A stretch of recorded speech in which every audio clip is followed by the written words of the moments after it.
I celebrated the start of my third month by starting the route at work that I'm going to be holding down for a while. And it shared an interesting bit of synchronicity with my first day at the station. So the first day I arrived at the building where I work, nobody knew I was coming.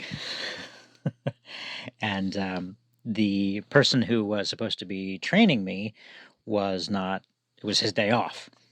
And so they grabbed somebody else to train me who is also a shop steward for the National Association of Letter Carriers, which is the union that represents us as letter carriers, oddly enough.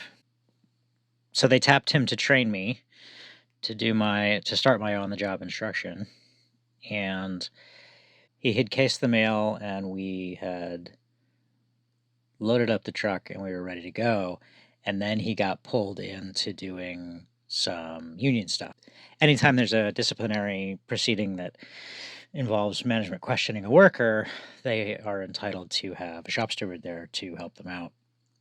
And so he was doing that, and I just had to wait around. So we didn't get out to the street till almost noon, which meant that we didn't get back until after 8 o'clock. So I ended up being on the clock for 12 hours on my first day at the station. And today, my first day on my newish route, I was also on the clock for over 12 hours. It was a Monday, and it is getting closer to Christmas, so packages are picking up, and there's some minor issues with the truck that I'm using, and some of my packages got out of order. There was a whole menu of little things that went wrong, and all combined together to keep me out of the street very late. But I think it's going to be good as I learn the route a little better and get more used to driving that kind of truck, because the routes that I've been on, primarily I haven't been driving what are called the LLVs that you might probably think of as the mail truck.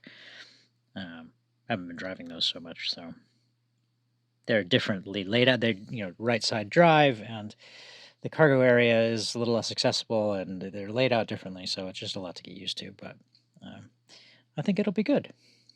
And while I was out there today, I was kind of idly musing about one particular way that patriarchy fails men. I have some thoughts about it and some things I want to say about it, but that'll have to wait for day 63. Because for now, I'm going to bed. Thanks for being here. I'll talk to you again soon.